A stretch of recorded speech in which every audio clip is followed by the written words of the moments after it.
family and YouTube family. The Reverend Zachariah A. Jackson from the Church of What's Happening Now, Town Talker Talk Show. The American Reverend is on the move again. I'm here in New Jersey, you know, and we're just basically trying to expose the people to the things that New Jersey offer. I'm here today in Newark, New Jersey, the heart, I often call Newark the heart of New Jersey. I'm here at the heart of New Jersey and to talk about boxing, the game. Is it still a game where one can get into that game and pick himself up? As the great champions, I think back, Kenny Norton, Muhammad Ali, Larry Holmes, Joe Frazier, George Foreman, well, Mike Tyson, Evander Holyfield, and those that people that's been icons in boxing that we've known for years that have basically picked themselves up by the bootstraps. Is boxing still that game, or is it going so corporate today that it's unreachable? You know, we wonder about that today. When you don't see the glare no more. Years ago we had, you know, you would see the great Don King and all the energy that he brought to the game. And I know that there was a lot of dislike against the man and things of that nature, but no one talks about what the man had picked up, the people he's picked up, and the things that he's done along his journey. Everybody made it a selfish journey only for him. Everything a fighter did was actually blamed on him. If a fighter, you know, tripped in the ring and flipped down and had a sandwich while he's fighting, they bring on Don King. Everything was blamed on Don King, and it's just really is unfair. It's unfair. So today we're here today at First Class Championship Gym, 938 Bergen Street and Cluster Avenue, Don King Plaza. This gym here has been here for 18 years. Here we have Executive Al Mustafa, Nasir Shabazz, Executive Director, and then of course the legendary Carol Kelly Shabazz. So I'm going to take the camera and go towards them, and we're going to have this interview and just talk about the game. And in fact, they have a boxing event coming up next in December 11th it is? Yes. December 11th at Robert Treat Hotel, downtown Newark. You know, they've changed the Robert Treat Hotel name to Quality Inn, to this, that, and other. It always seem to go back to the old Robert Treat Hotel. So we're going to turn the camera towards them and just have a candid conversation. Okay.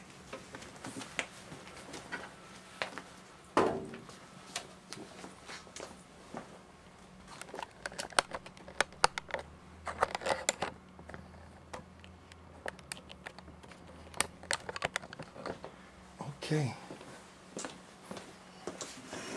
How you guys doing today? Fine.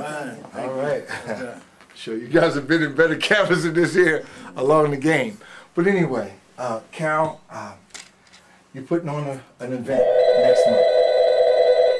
Go ahead. Oh, hit the phone. Carol, you're putting on an event in December?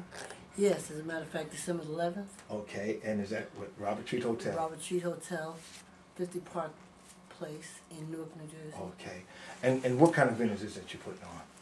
It's going to be a Friday night amateur boxing explosion. Oh, it's going to be amateur boxing? Yes. Oh, okay. So now how was that different, well, in terms of the structure, where more of the professional thing? Is there a charge to come into this event? Well, it's different in this sense, in many senses as a matter of fact. You see, everything has a beginning. Sure. Pros had to have, or professionals had to have a beginning. Sure. And their beginning in this instance was the amateur arena, wherein a young man might come into the gym, 9, 10, 11 years old. He'll go into he's a novice. Sure. He hasn't had any fights.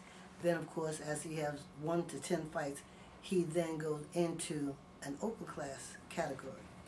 All of that, with the strict discipline, the self-respect, teamwork, self-esteem, all of that goes into making the total boxer, who then either goes to the Olympics or, if he desires, he becomes a professional. Oh, okay. Now, all right, is this a coast here towards the Golden Gloves? Yes, it is. Yes, it is. Okay, so how? The golden gloves, the diamond gloves, all of that comes into play when you're in the amateur arena. Okay, and how many fights do you have at this point? How many fighters? Yeah, that's gonna fight that night. Well, we're looking to have 18 bouts. Wow. So that would okay. be 36 matches.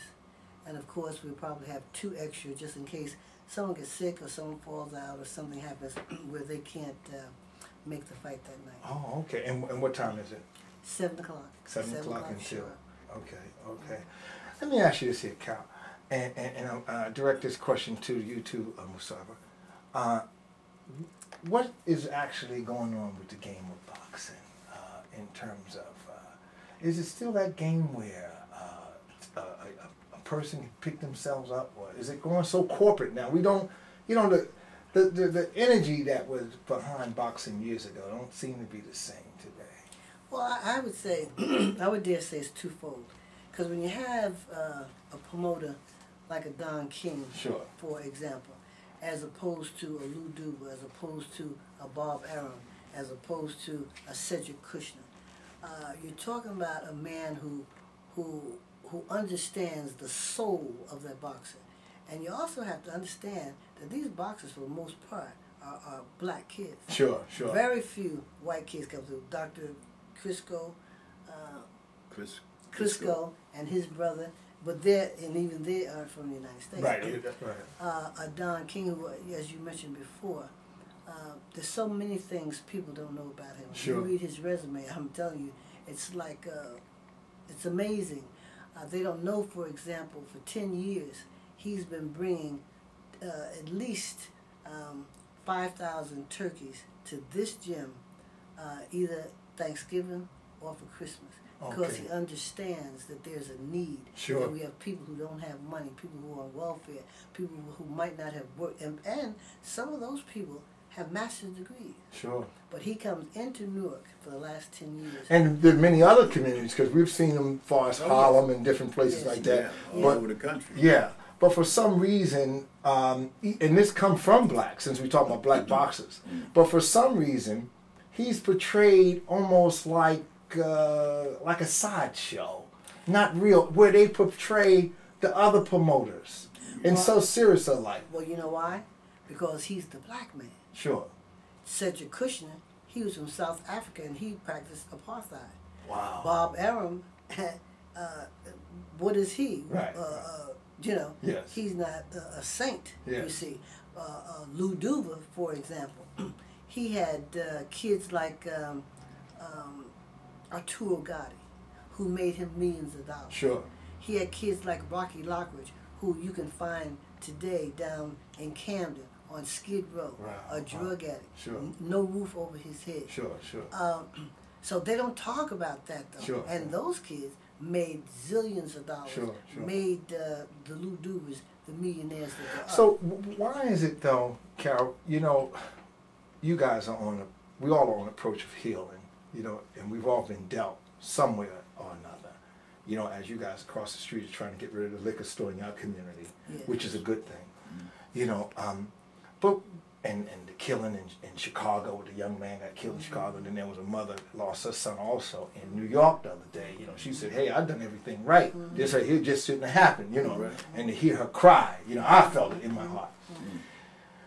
Why is it so much? I guess as young kids would say, hate or player hate that we have against ourselves, because most of the people that I see that and I had to call people on this right here that show so much hate against Don King of Black.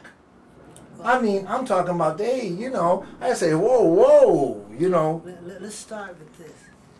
Let's start with the Willie Lynch theory. Okay. When the Caucasians called Willie Lynch from West Indian to North Carolina and said to him, "You got to come." Sure. They're getting drunk. Sure. They're having sex. We can't make them work. Sure. You have to come. You have to bring a formula with you. Sure. So Willie Lynch says, "I will." He said, "The formula that I'll bring, you can use for 300 years." I see it. He says, "I will turn